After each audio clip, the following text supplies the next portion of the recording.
প্রিয় দাখিল পরীক্ষার্থীবৃন্দ, আশা করি সবাই ভালো আছেন। আমি আজকে তোমাদের জন্য কোরআন বিষয়ের উপর গুরুত্বপূর্ণ শর্ট সাজেশন নিয়ে আসছি। ইনশাআল্লাহুল আজিজ, মহান রব যদি চায় এই সাজেশন থেকেই কিন্তু শতভাগ কমন আসবে।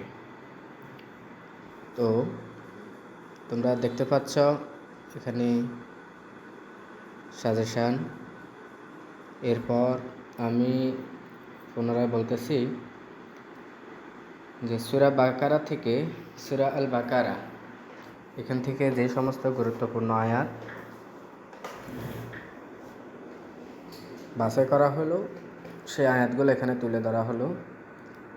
প্রথমত হচ্ছে 1 থেকে 5 আয়াত খুবই গুরুত্বপূর্ণ।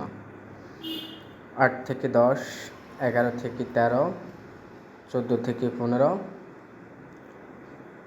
19 থেকে 20, 23 থেকে 25, 30 থেকে 31, 104 থেকে 105, 142, 143, 144,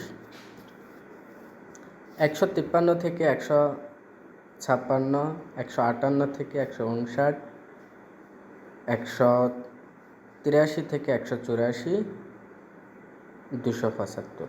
সূরা বাকারা,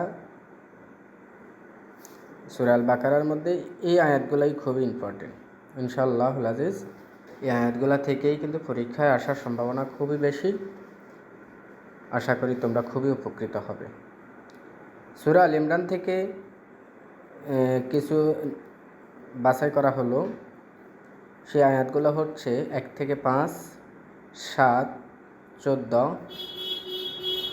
18 থেকে 19, 31 থেকে 33, 92 থেকে 94, 96 থেকে 98, 102 থেকে 104, 105। এই আয়াতগুলা খুব ইম্পর্টেন্ট। তোমরা এই আয়াতগুলার অনুবাদ, ব্যাখ্যা, বিশ্লেষণ, শানে নজুল, আয়াত সংশ্লিষ্ট যে সমস্ত প্রশ্নোত্তর আছে এগুলো ভালো করে পড়বা। প্লাস এই আয়াতগুলোর আলোকেই যে সমস্ত তাহকিক রয়েছে তাহকিকগুলো তোমরা একটু দেখবা। পরবর্তী ভিডিওর জন্য অপেক্ষা করো। ইনশাআল্লাহুল আজিজ আগামী পর্বে হাদিসের সাজেশন নিয়ে উপস্থিত হব। সেই পর্যন্ত অপেক্ষা করো। ভিডিওটা শেয়ার করো, ফলো করে পাশে থাকো। আল্লাহ হাফেজ। আসসালামু আলাইকুম ওয়া রাহমাতুল্লাহ।